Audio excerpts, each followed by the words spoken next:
So friends, hair dye से हो जाते हैं स्कैल्प में छाले। हेयर डाई सूट नहीं करती है। केमिकल हेयर डाइज में तो बहुत ज़्यादा केमिकल्स होते हैं, जैसे कि पीपीडी, जो कि आपकी स्कैल्प को नुकसान करने के साथ साथ आपको गंजापन भी दे देता है और आपकी आंखों की रोशनी भी खा लेता है। तो फ्रेंड्स, इस वीडियो में मैं आपको शेयर करूंगी किस तरीके से आपने टेस्ट करना है कि आपकी हेयर डाई आपको सूट करेगी कि नहीं करेगी, या फिर जो हेयर डाइज में केमिकल्स हैं वो आपके लिए सुटेबल हैं कि नहीं।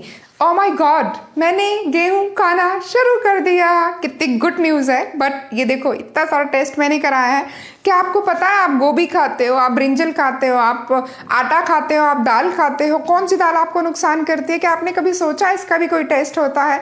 तो फ्रेंड्स, जैसे जैसे मेरी जर्नी जा रही है आगे, वैसे वैसे मैं बहुत कुछ सीख रही हूँ और आपको सिखाने की कोशिश कर रही हूँ। सिखाना नहीं, मुझे बताना है। जो नॉलेज मुझे मिलती है और जो करेक्ट लगती है वही मैं आपके साथ शेयर करती हूँ।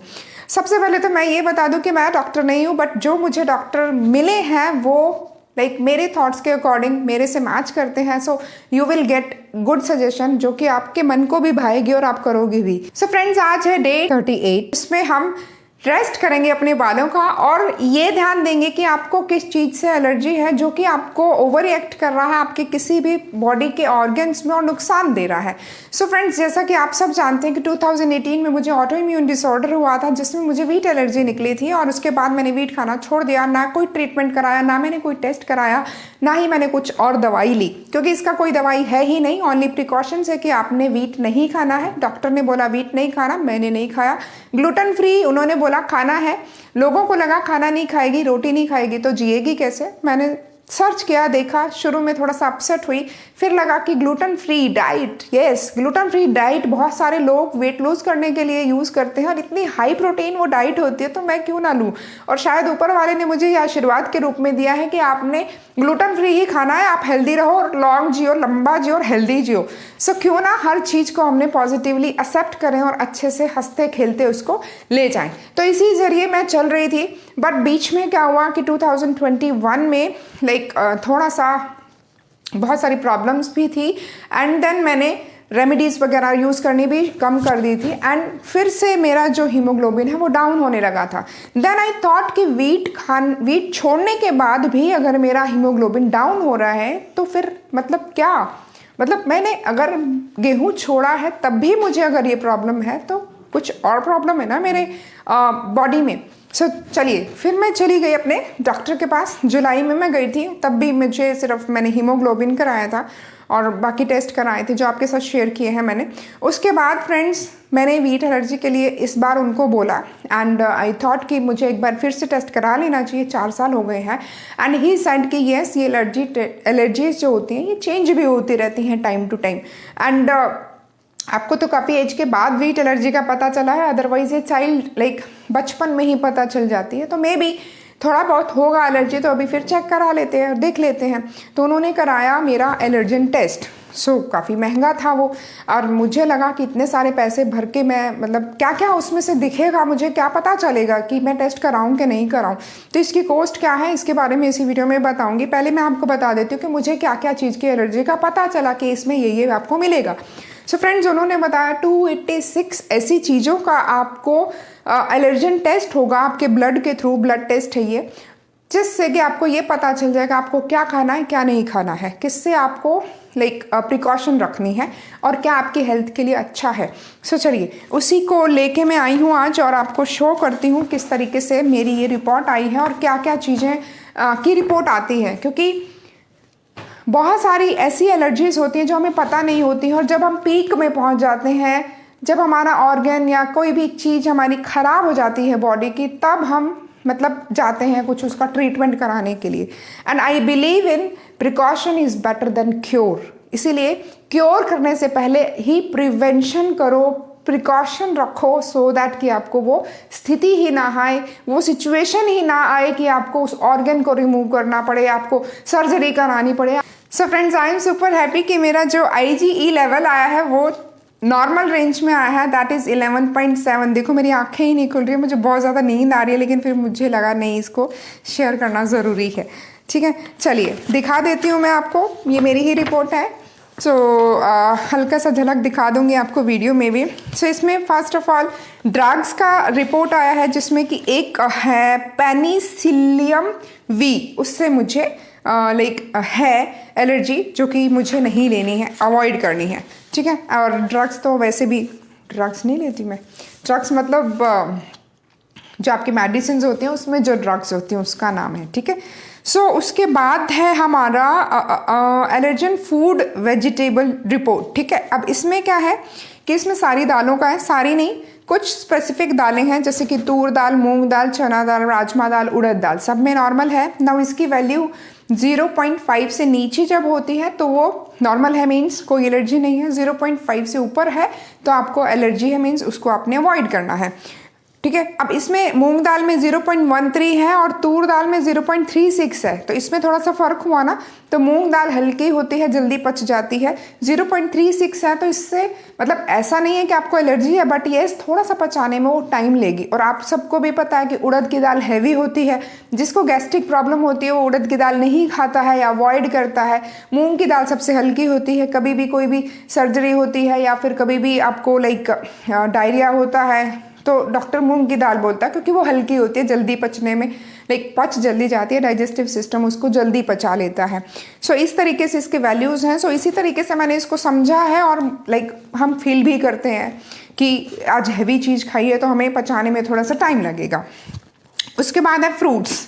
ना फ्रूट्स में friends orange, melon, pear, grape, strawberry, mango, lemon, apple, banana सब खा सकती हूँ। सिर्फ पंपकिन नहीं खाना है मुझे, जो कि मेरा फेवरेट भी था। उसका हलवा बना के मैं खाती थी, जो मीठा वाला आता है, यू कैन से येलो वाला जो पंपकिन होता है। अदरवाइज़ मैं नॉर्मल भी पंपकिन खाती थी, मुझे बहुत पसंद है, बट ठीक है अब नहीं खाना है। उसके बाद है मिल्क प्रोडक्ट्स, मिल्क, चीज़, कर्ड, घी, बटर, सारी चीज़ें खा सकती हूँ मैं। नट्स में hazelnut, coconut, groundnut, walnut, almond, सारी चीज़ें खा सकती हूँ। गिफ्ट कर सकते हो आप मुझे, कुछ भी चीज़ें भेज दो। मैं नेचुरल चीज़ें, नेचुरल फ्रूट्स, वेजिटेबल्स और नट्स तो मुट्ठी भर भर के खा लेती हूँ अगर मिल जाए तो। उसके बाद है हमारे सॉल्ट, कॉफ़ी, तंबाकू, sugar, vinegar, T and yeast, सारी चीज़ें खा सकती हूँ। तो डॉक्टर ने बोला टबाको खाना शुरू कर दो। He was joking. स्पाइसेस है सिनेमन्स, इलायची, cloves, garlic, Poppy, ginger, black pepper, सब चीज़ खा सकती हूँ मैं। उसके बाद है स्टार्च में व्हीट, ओट, बाजरी, बार्ले, मेज, राई एंड राइस। वीट खा सकती हूँ। और वीट से पता कितना पॉइंट आया है मेरा, 0.17, इतना कम। और मैं वीट छोड़ के बैठी थी, बट अभी भी मुझे पता नहीं है कि क्या होगा, बट उन्होंने मॉनिटर करने को बोला है। उन्होंने बोला है कि आप एक चपाती शुरू करिए, जो भी ग्लूटेन फ्री की चपाती मैं खाती हूँ, जितनी भी, उनमें से एक को रिप्लेस करना है वीट से। पहले 7 डेज़ वो खाऊंगी, उसके बाद फिर 7 डेज़ देखूंगी कि मेरे बॉडी में क्या चेंज हो रहा है, या मुझे कुछ डाइजेस्टिव सिस्टम में प्रॉब्लम तो नहीं है, या मुझे गैस तो नहीं हो रही है, या मुझे कोई इश्यू तो नहीं हो रहा है हेल्थ वाइज। उसके बाद धीरे धीरे ग्रेजुअली इंक्रीज करके 1 से 2 महीने में फुल उसको वीट में कन्वर्ट करना है। और उसके बाद आपने हर मंथ हीमोग्लोबिन पे नज़र रखनी है, मीन्स हीमोग्लोबिन का लेवल क्या रह रहा है उस पर नज़र रखनी है। साथ ही साथ आपने हर 6 मंथ में, जो भी मेरे टेस्ट में B12, vitamin D3, iron serum और फेरेटिन लेवल, इन चारों चीज़ों में मेरे प्रॉब्लम थी, तो उसको भी आपने मेंटेन करके रखना है। तो हर 6 महीने में उसका टेस्ट एंड हीमोग्लोबिन का 40-50 रुपीज़ का जो टेस्ट है वो आपने हर मंथ कराना है, सो दैट कि वी कैन मॉनिटर कि वीट खाने से आपका क्या ये हीमोग्लोबिन कम होता है या मेंटेन रहता है। सो वो सारी डिटेल्स मैं आगे आपको वीडियोस में शेयर करती रहूँगी, जैसे जो मैं कराऊँगी, ठीक है। उसके बाद आता है यहाँ पे वेजिटेबल्स में पीज मैं खा सकती हूँ, कैरेट खा सकती हूँ, टमाटो खा सकती हूँ, टामरिंड, इमली खा सकती हूँ, पटाटो खा सकती हूँ, ब्रिंजल नहीं खा सकती हूँ मैं, ठीक है। बैंगन नहीं खा सकती हूँ। बैंगन तो मैं एक्चुअली बहुत कम खाती थी वैसे, लेकिन हाँ बैंगन का भुर्ता बहुत पसंद था मुझे। चलिए, अनियन खा सकती हूँ, कैबेज खा सकती हूँ। डॉक्टर ने बोला कैबेज से मोस्टली लोगों को होता है, आपको नहीं है, आपका डाइजेस्टिव सिस्टम काफ़ी स्ट्रांग है। उसके बाद है cucumber, radish, beans, celery, spinach, coriander, chilli, lettuce, mushroom, lady finger, bitter gourds, ये सारी मैं खा सकती हूँ। उसके बाद कॉलीफ्लावर, फूल गोभी मैं नहीं खा सकती। फूल गोभी में 0.53 है, और तभी मुझे ऐसा फील होता था जब मैं कॉलीफ्लावर खाती थी तो एक गैस नहीं बन जाती है, वो हो जाता था। और ब्रिंजल जो है उसके खाने के बाद भी जैसे कभी कभी तो लूज मोशन लग जाते हैं, कभी कभी इतना गैस्ट्रिक हो जाता है। तो आपकी बॉडी सिग्नल तो देती है, लेकिन हमें पता ही नहीं होता करना क्या है ना। पता ही नहीं है कि मतलब ठीक है गैस हो रही है, हो जाएगी, अगले दिन ठीक हो जाएगी, मतलब ऐसा ही लेके हम चलते रहते हैं। चलिए, उसके बाद एनिमल प्रोटीन्स हैं जिसमें कि काऊ का डैंड्रफ, डॉग का डैंड्रफ, रैबिट का डैंड्रफ, एपिथेलियम और हॉर्स का डैंड्रफ, ये सारी हैं। ये सारा नॉर्मल है, मीन्स मैं एनिमल फ्रेंडली हूँ। मेरे पास छोटा पेट भी है एंड किस भी बहुत करती हूँ मैं उसको, कोई प्रॉब्लम नहीं है। Now alcohol, caustic soda, limestone, polyester, yarn fibre, ash, detergent, nickel, sulphur, bone cement, leather, nylon fibres, wool mix, ये सारे का कांटेक्ट जो है मुझे नुकसान नहीं देगा। मीन्स मेरी स्किन उसको एलर्जी नहीं करेगी, मतलब मेरी स्किन पे एलर्जी नहीं होगी इन सब चीज़ों से। नाउ नेक्स्ट है कॉस्मेटिक्स। नाउ अगर आपको powder, shampoo, deodorant, nail polish, perfume, hair dye, sun cream, soap, lipstick, body lotions, so ये सारी चीज़ों में भी कोई भी वो नहीं है, एलर्जी नहीं है ना। आप देख सकते हैं हेयर डाई में कितने ज़्यादा हार्श केमिकल्स होते हैं, कितने लोगों की स्कैल्प में इतने बड़े बड़े फोड़े हो जाते हैं कि वो हेयर डाई से उनका पूरा एक तो बाल भी चले जाते हैं और नुकसान भी हो जाता है। तो यहाँ पे by the God grace hair dye मैं लगा सकती हूँ, बट मैं नहीं लगाती हूँ, बट मेरी स्किन उसको सूट कर जाएगी।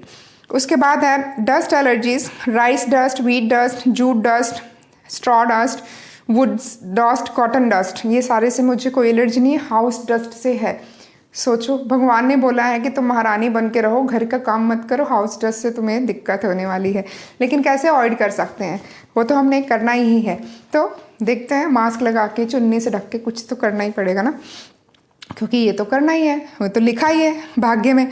उसके बाद है ग्रासेस, जिसमें है sweet vernal grass, meadow, fescue, reed common, Johnson grass, Bermuda grass, rye grass, blue grass, cocks foot, timothy, red top, bent grass. ये सब ग्रास मीन्स ग्रासेस में जैसे चलते हैं हम तो हमें कई बार एलर्जी हो जाती है, दाने हो जाते हैं, छाले हो जाते हैं या फिर ईचिंग सी होने लगती है, वो सब नहीं है, ठीक है। उसके बाद है millets and feathers, means duck के फेदर्स या फिर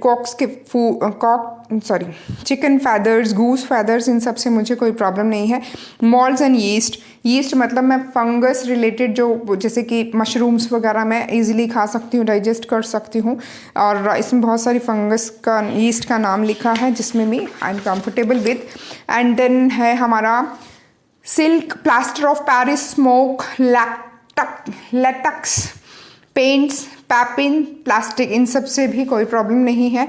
उसके बाद है वेनम्स, मीन्स जो एंट है, वैस्प है, मॉस्किटो है, कॉकरोच है, हनी बी है, हाउस फ्लाई है, इन सब के जैसे स्किन पे कांटेक्ट आता है या फिर टच हो जाता है तो उससे भी मुझे रैशेस वगैरह नहीं होंगे, ठीक है। तो आप देख सकते हो कितनी सारी चीज़ों का पता चल रहा है। नाउ नेक्स्ट है short रैगवीड, Daisy ऑक्साई, Plantago, लैंसियोलाटा, sunflower, डैंडलियन, मगवोट, pigweed, और ये सब से भी मुझे कोई भी एलर्जी नहीं है। सो बहुत सारी एलर्जीज़ का टेस्ट था एंड आई एम लाइक, क्योंकि बहुत सारे ऐसे क्लाइंट्स भी हैं मेरे जो लोग बोलते हैं कि जैसे किसी को नौजिया जल्दी हो जाता है, जुकाम हो जाता है, तो एक डस्ट एलर्जी होती है ना वो, और मे बी उसमें ये कवर करेगा कि नहीं, ये सारी चीज़ें मैंने आपको शो कर दी हैं कि किस तरीके से ये आया है रिजल्ट। एंड बाकी है non veg like egg, shrimp, lobster, chicken, rabbit meat, fish, tuna, pork, mutton chicken, turkey, crab, salmon, beef, kiwi, सब में मुझे कोई प्रॉब्लम नहीं है, लेकिन मैं खाती नहीं हूँ, आई एम वेजिटेरियन, ठीक है। तो चलो कोई बात नहीं है, नहीं मुझे कोई भी ऐसी दिक्कत। सो आई होप कि आपको ये रिपोर्ट बहुत अच्छी और काम की लगी होगी। अगर ज़रूरत लगे या आपको ऐसा फील हो कभी बॉडी में ऐसे लक्षण आ रहे हो तो आप इसको चेक करा सकते हो। इसका प्राइस 6000 रुपीज़ है और इसका जो टेस्ट का नाम है वो मैं यहाँ पे लिख दूँगी। बट येस, आप सबसे पहले तो अपने डॉक्टर से सजेस्ट करिए, पूछिएगा और फिर कराइएगा, क्योंकि इतने पैसे वेस्ट करने की ज़रूरत नहीं है अगर आपको कुछ सीवियर ऐसा कोई प्रॉब्लम नहीं होता है। सो आई होप आपको वीडियो अच्छा लगा होगा। अच्छा लगा तो लाइक, कमेंट और शेयर करिएगा। आगे मिलते हैं अच्छे इन्फॉर्मेटिव वीडियो के साथ, तब तक के लिए बाय बाय, टेक केयर।